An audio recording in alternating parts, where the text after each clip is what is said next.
My husband left me alone during emergency surgery. Business dinner, he texted. His mother said I was overreacting. I woke up hours later, stitches fresh, pain numb, and the surgeon was holding an envelope. He said, "A lady told me to give you this. If he didn't show up." I opened it slowly. The pain hit me like lightning, splitting through my abdomen as I collapsed onto our kitchen floor, my wedding ring scraping against the cold tile. 6 years of marriage, and I was calling out Eric's name to empty walls while my vision blurred and my body convulsed in agony. "Eric." I gasped, but he'd already left for his evening jog. The same predictable routine he'd maintained for 3 years, headphones in, world shut out. I fumbled for my phone with trembling fingers, each movement sending fresh waves of fire through my core. The ambulance dispatcher's voice seemed to echo from underwater as I whispered our address between ragged breaths. Before we continue, I want to thank you for joining me in sharing these stories that matter.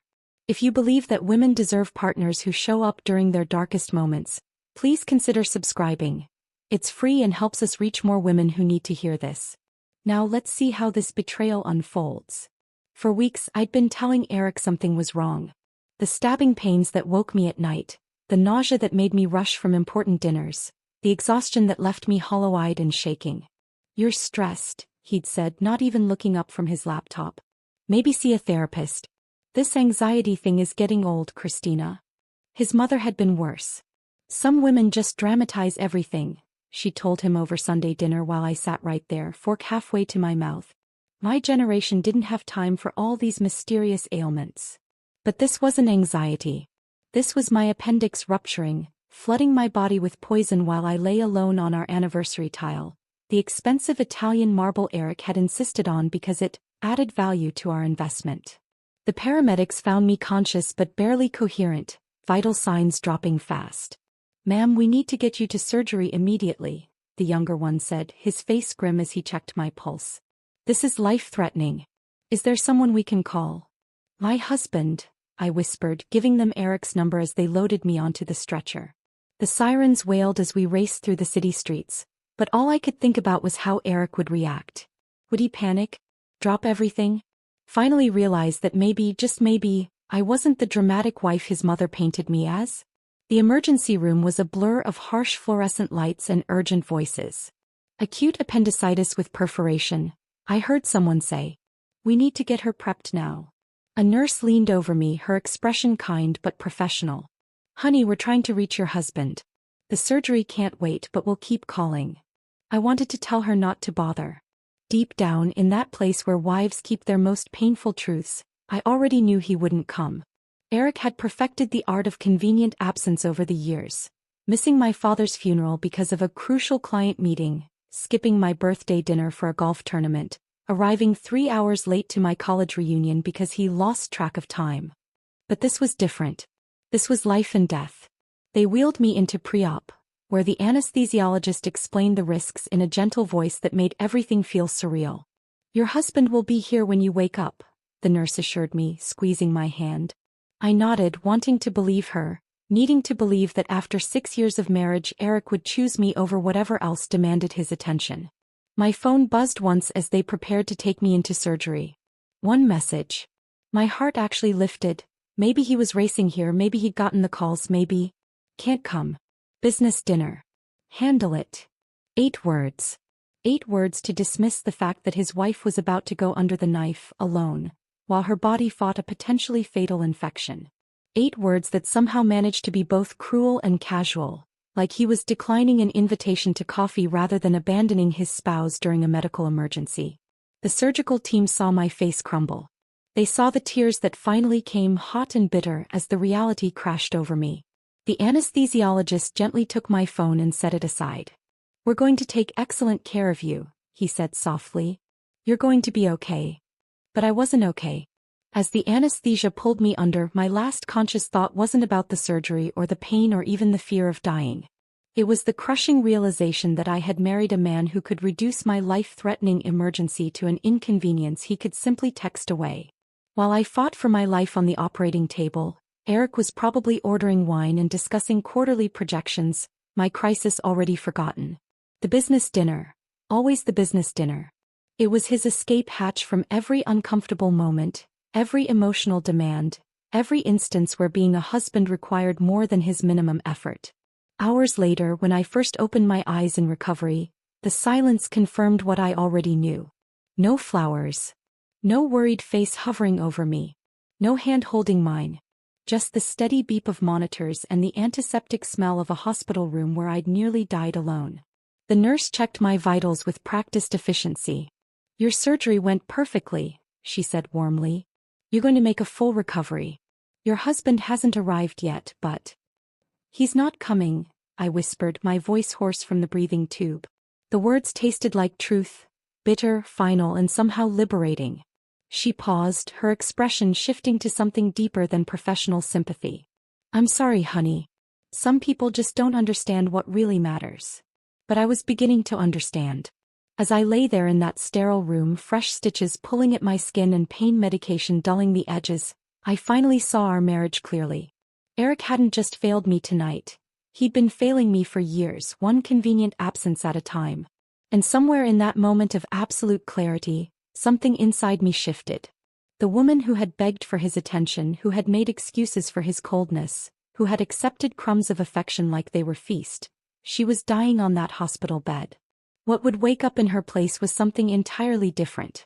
3 days passed in a haze of morphine and broken sleep. Nurses came and went like ghosts, checking my vitals, adjusting my speaking in hushed tones about my remarkable recovery. But recovery from what? The physical wound was healing, sure, but something deeper had torn open that no surgeon could stitch closed.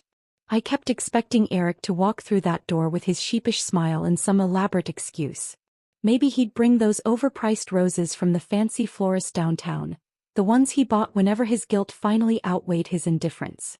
Maybe he'd sit beside my bed and hold my hand the way husbands do in movies, whispering apologies and promises to be better. But the door remained closed.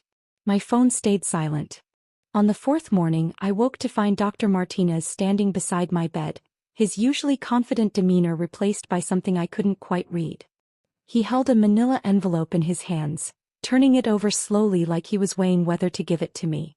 "How are you feeling today, Christina?" he asked, but his eyes kept drifting to the envelope. "Better," I lied, struggling to sit up straighter. "When can I go home?" "Soon. Your incision is healing beautifully and your white cell count is back to normal." He paused, then looked directly at me. "Has your husband been by yet?" The question hit like a physical blow. "No. He's busy with work." Dr. Martinez nodded slowly, as if that confirmed something he already suspected. "Christina, I need to ask you something, and I want you to be completely honest with me. Are you safe at home?" Safe. The word felt foreign in my mouth. "What do you mean?" "Sometimes when family members don't show up during medical emergencies, it's because—" He trailed off, choosing his words carefully. "It's because the relationship isn't what it appears to be from the outside." I stared at him, confused. "Dr. Martinez, my husband isn't violent. He's just absent." "Absence can be its own form of cruelty," he said quietly. Then he held up the envelope. "A woman came by yesterday. She was very specific about when I should give this to you. She said, and I quote, 'Only if he doesn't show up.'" My heart started racing, the monitor beside my bed betraying my sudden anxiety. "What woman?" "I don't understand." "She didn't give her name. Elegant lady, maybe mid-30s, blonde hair. She seemed to know you though. Or at least she seemed to know your situation." He extended the envelope toward me. "She paid your entire hospital bill, Christina. Everything. The surgery, the medications, the room charges. It's all covered." I took the envelope with trembling hands. My name was written across the front in careful script, but beneath it someone had written, "For when you're ready to see the truth." "Did she say anything else?" I whispered. "She said you'd understand once you read it. And she said to tell you that you're stronger than you think." Dr. Martinez squeezed my shoulder gently. "I'll give you some privacy." After he left, I sat there for what felt like hours, just staring at the envelope. Part of me wanted to throw it away, to pretend this strange woman and her mysterious message didn't exist. But another part of me, the part that had been slowly awakening since Eric's abandonment, needed to know what was inside. With shaking fingers, I tore open the seal. The The first thing I saw made my breath catch. A photograph of Eric, but not the Eric I knew. This Eric was younger, maybe 7 or 8 years ago, wearing a tuxedo I'd never seen. He was smiling that devastating smile that had first attracted me to him, but his arm was around a woman who wasn't me. She was beautiful, blonde, sophisticated, with kind eyes and a genuine smile that reached them. She wore a wedding dress, and her hand displayed a ring that looked suspiciously like mine, only older, more vintage. Beneath the photo was a hospital bill with "paid in full" stamped across it in red ink. But it wasn't my bill. It was for someone named Skylar Whitmore, dated 4 years ago. Extensive neurological procedures, months of intensive care rehabilitation services. The same last name Eric had when I met him. My hands shook as I unfolded the letter beneath everything else. The handwriting was the same elegant script from the envelope's front. Dear Christina, you don't know me, but I was his wife before you. My name is Skylar. If you're reading this, it means Eric has done to you what he did to me. Abandoned you when you needed him most. I'm sorry. I'm sorry because I know exactly how that feels and I know exactly what comes next. You're probably confused right now. Maybe you're telling yourself this is some mistake, some cruel joke. I thought the same thing when I first realized what kind of man I'd married. But you're not crazy and you're not overreacting. You're just finally seeing clearly. I know about the business dinners that run late. I know about the important clients who always seem to need him on holidays. I know about his mother's comments about dramatic women and anxiety disorders. I know because I lived it too. I also know about the joint bank account he's been slowly draining. The life insurance policy he increased right before you got sick.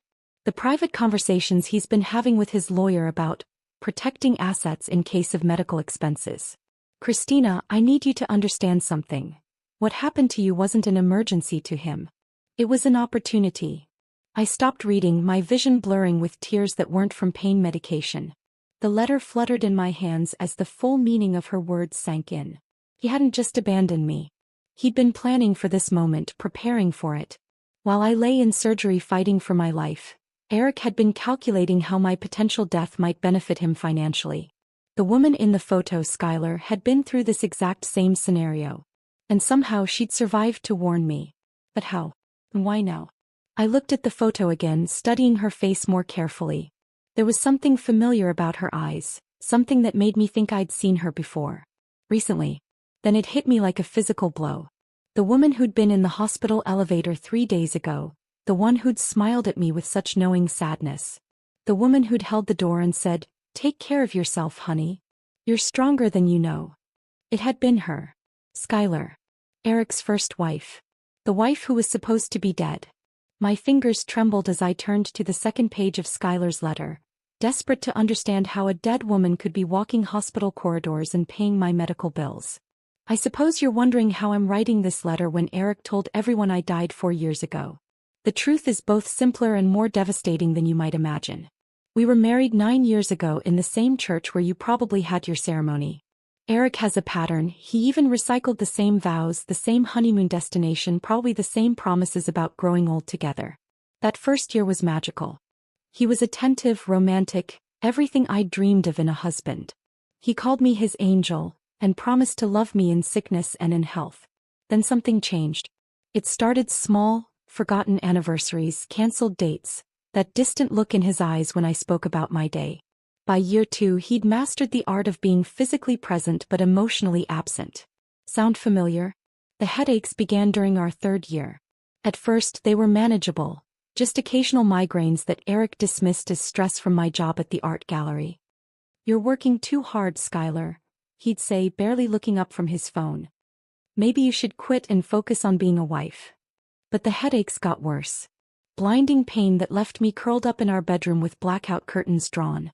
Then came the memory lapses, the dizzy spells, the moments where I'd forget where I was or why I was holding car keys. Eric's response was predictable. "You're being dramatic. Everyone gets headaches." Even when I started collapsing, actually hitting the floor unconscious, he found ways to minimize it. "Skylar's always been high maintenance," I heard him tell his mother over the phone. "Some women just need more attention than others." The diagnosis came on a Tuesday.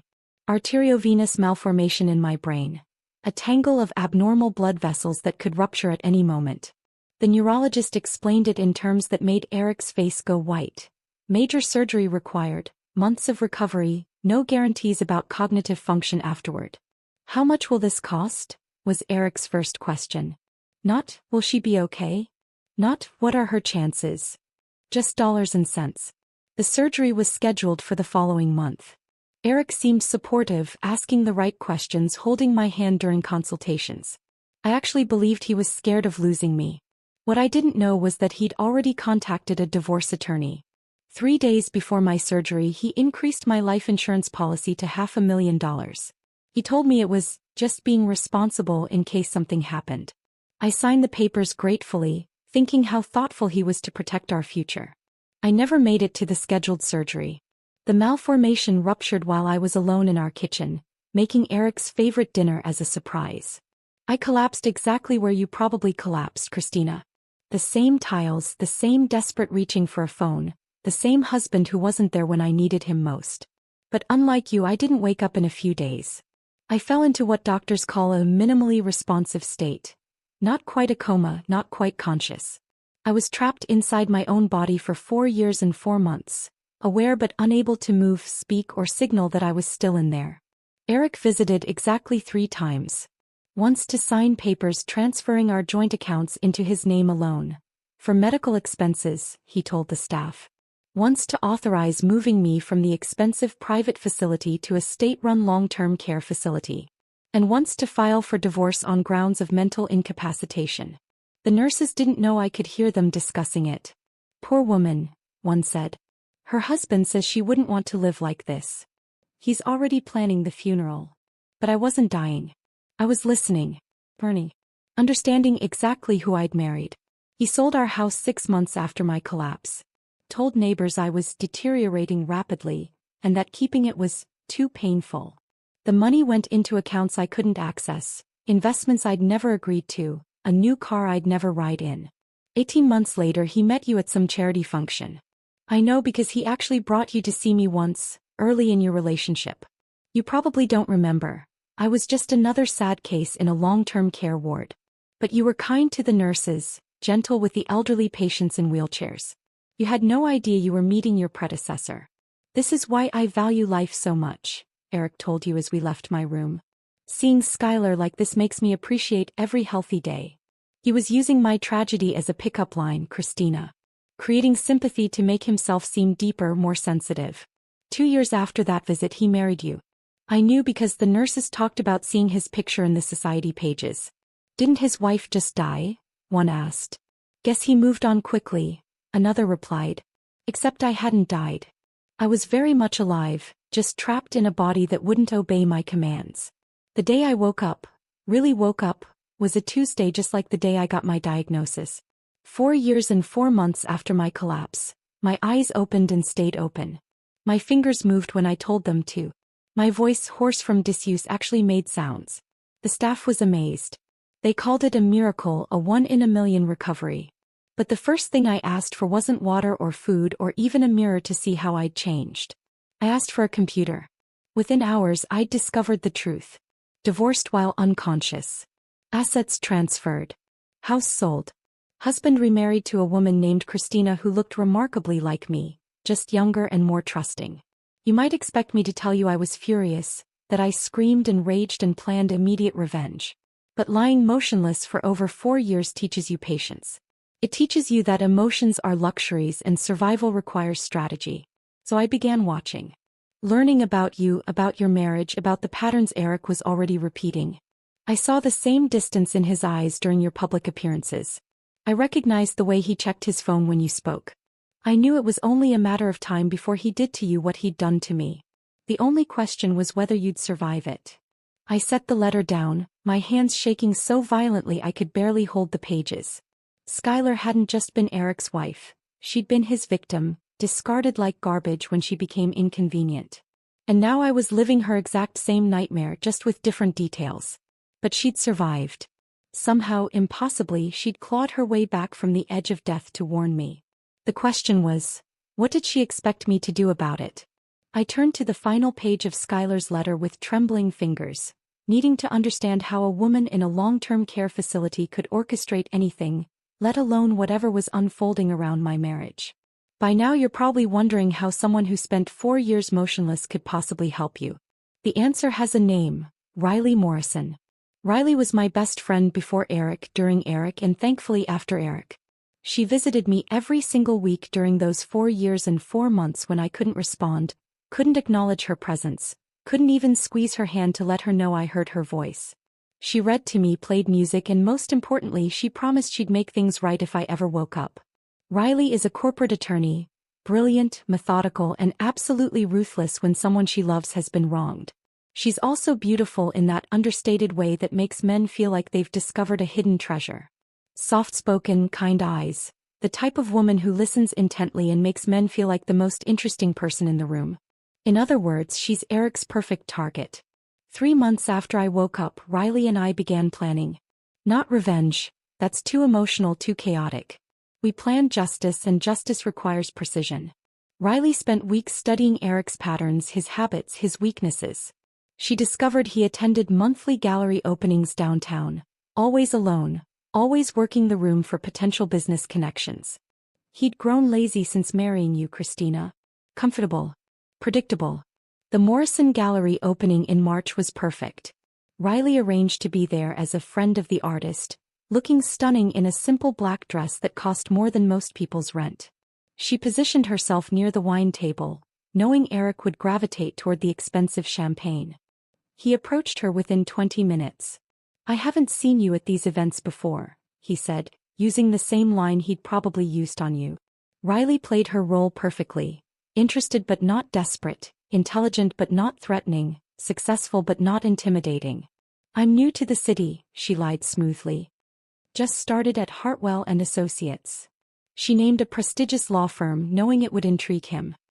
"I'm still learning about all the cultural opportunities here." Eric's eyes lit up. A beautiful, successful woman who was new to town and didn't know anyone? It was like Christmas morning for a serial cheater. They talked for an hour. Riley listened to his complaints about work stress, nodded sympathetically when he mentioned his complicated home situation, and skillfully extracted information about his business, his finances, his daily routine. By the end of the evening, he'd asked for her number. "I'd love to show you more of the city," he said, already mentally planning how to juggle his new conquest with his existing wife. Riley accepted graciously, then went home and reported every detail to me. We refined our strategy based on what we'd learned. Eric was even more predictable than we'd hoped. Their first date was coffee 2 weeks later. Riley chose a cafe across town from our neighborhood, somewhere you'd never accidentally see them. She dressed down, jeans, a simple sweater, minimal makeup.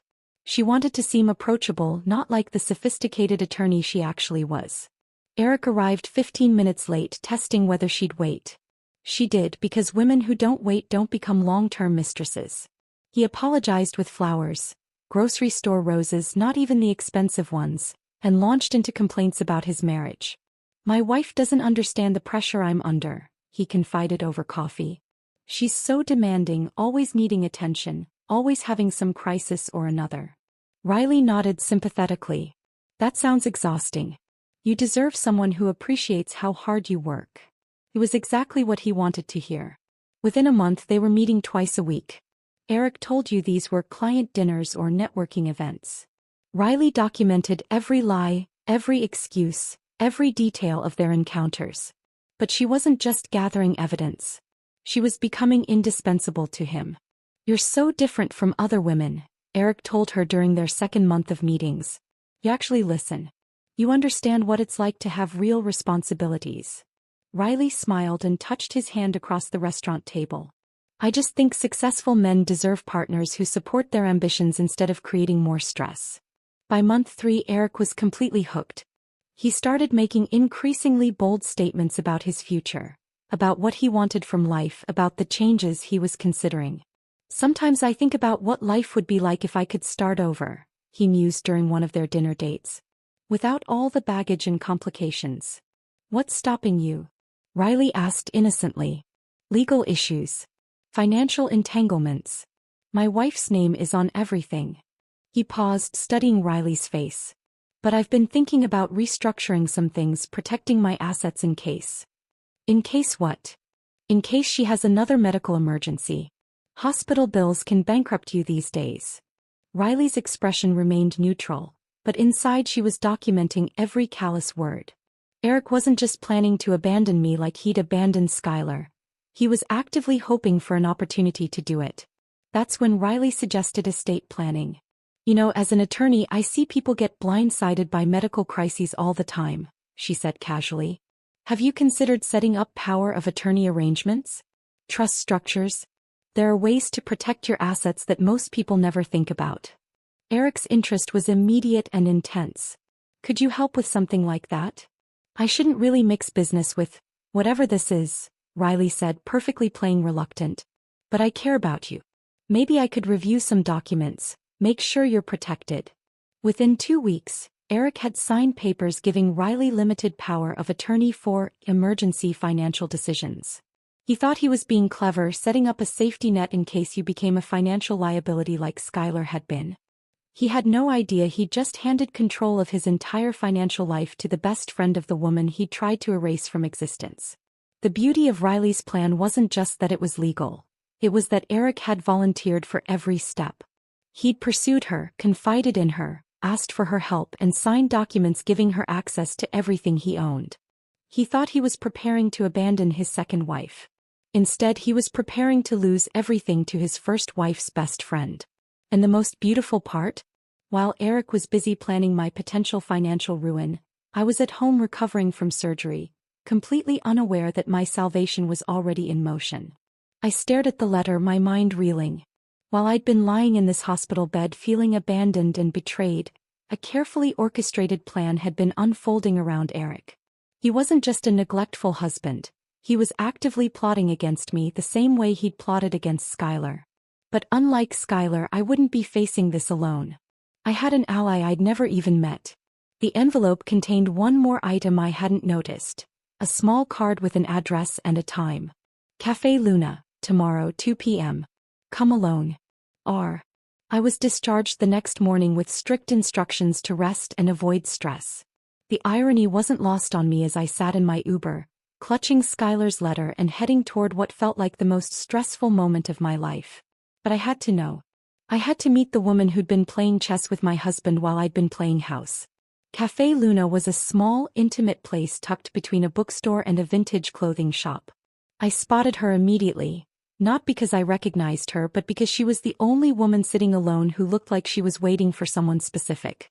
She was exactly as Skylar had described. Beautiful in an understated way, with intelligent eyes and an aura of quiet confidence. Riley Morrison looked up as I approached, and her smile was both warm and knowing. "Christina," she said softly, standing to embrace me like we were old friends. "I'm so glad you came." "You're her," I whispered, studying her face. "You're the one who's been having coffee dates with your husband." "Yes." She gestured to the chair across from her. Though I prefer to think of it as professional consultation. I sat down heavily, my surgical incision pulling slightly. "I don't understand any of this. How do you know Skylar? How long have you been planning whatever this is?" Riley's expression grew serious.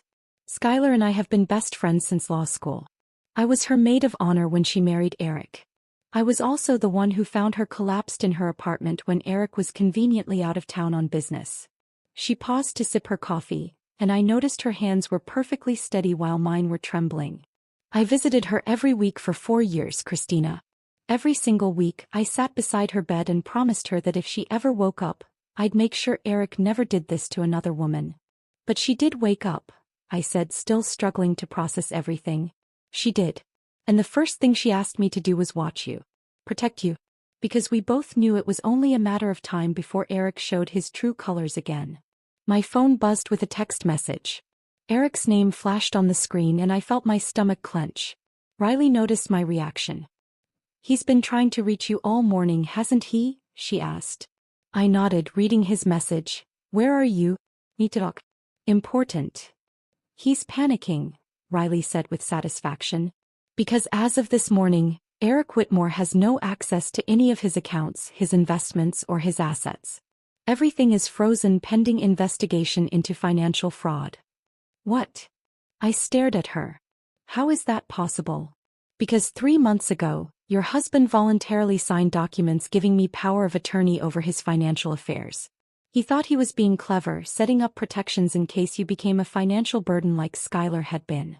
Riley's smile was sharp. He had no idea he was signing his entire life over to someone who'd been planning his downfall for years. My phone rang. Eric's name again. This time I answered. Christina, where the hell are you? His voice was tight with panic. Something's wrong with our accounts.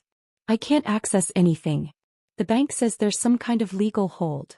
I'm having coffee, I said calmly, meeting Riley's approving gaze. With a friend. What friend? You don't have any friends I don't know about. The possessiveness in his voice was suddenly crystal clear to me. How had I never noticed it before?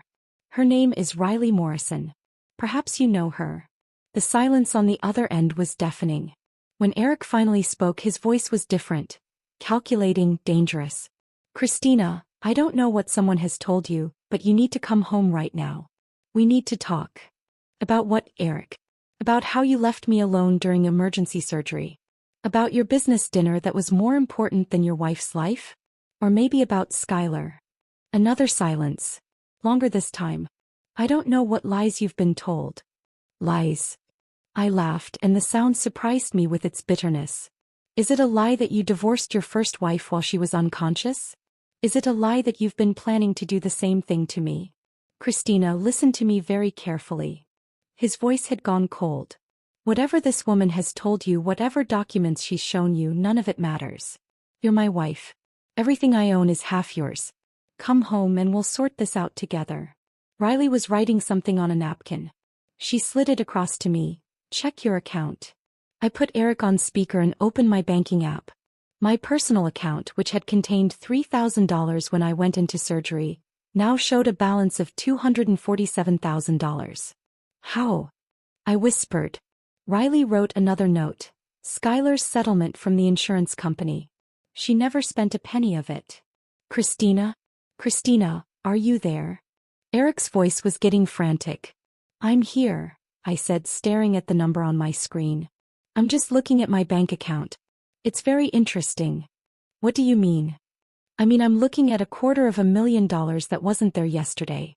Money that came from someone who cares more about my well-being than my own husband does. Who gave you money? Christina, this is illegal. Whatever scheme this woman is running.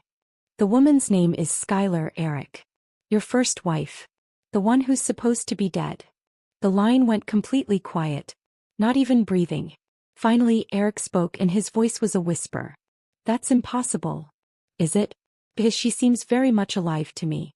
Alive and angry and apparently very good at long-term planning. Riley gestured for the phone. I hesitated, then handed it to her. Hello, Eric, she said pleasantly. This is Riley Morrison, your attorney of record for all financial matters. I wanted to let you know that we've discovered some irregularities in your asset management that require immediate investigation. You can't do this. Eric's voice was barely controlled rage now. I never gave you permission to. Actually, you did. 3 separate times, in fact. All notarized, all witnessed, all completely legal. You were very thorough about making sure I had complete authority over your finances. In case of emergency. And this is an emergency, Eric. Your wife nearly died while you were having dinner with me. I'd say that qualifies. The silence stretched so long I thought he'd hung up. Then, what do you want? Riley looked at me, raising an eyebrow. The question wasn't for her to answer. I took the phone back, and when I spoke my voice was steady and clear. Nothing, Eric. I want absolutely nothing from you. Christina, please. Let's talk about this rationally. I tried talking to you rationally for 6 years. You weren't interested then. I paused, feeling a strange sense of calm settling over me. You left me on that operating table, Eric. You chose a business dinner over your wife's life.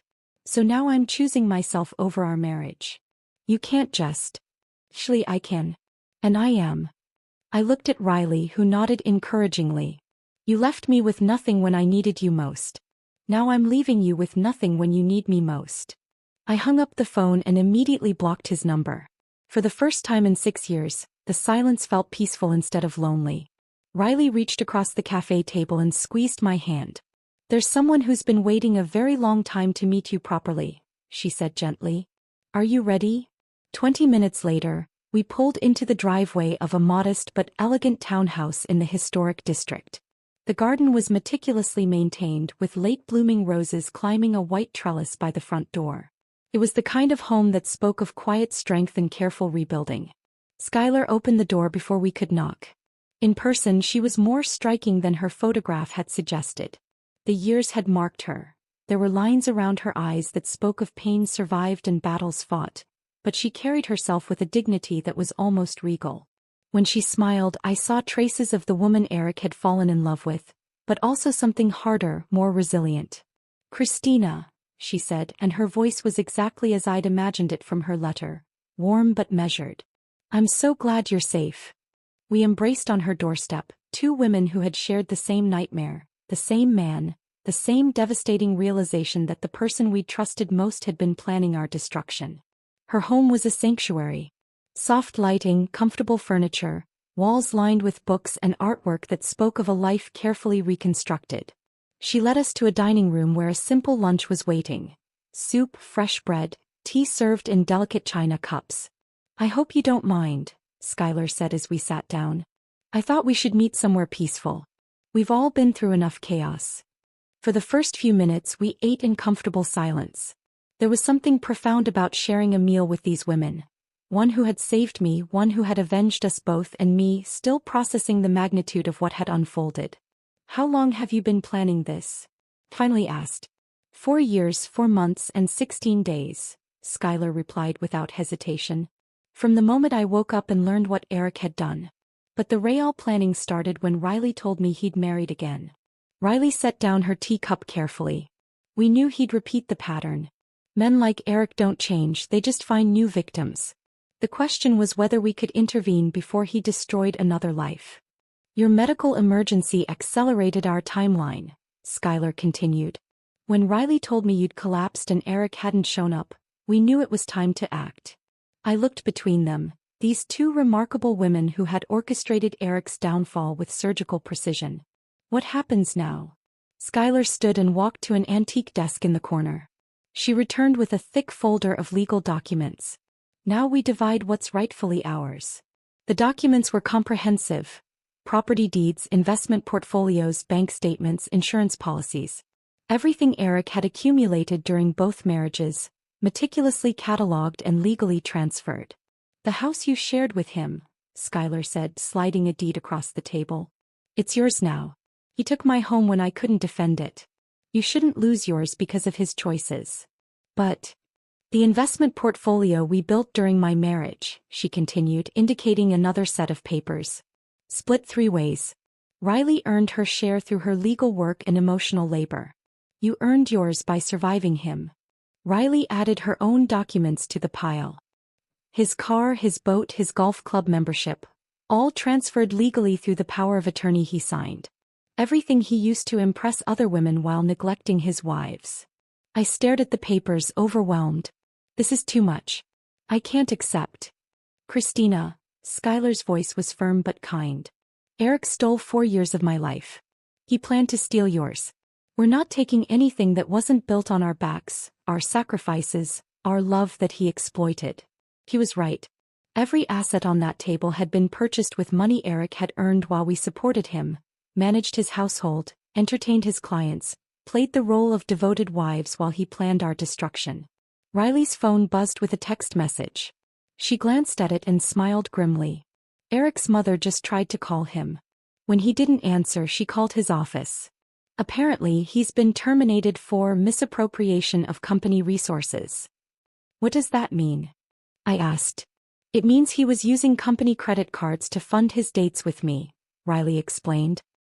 His employers discovered the expenses during their investigation into his frozen accounts.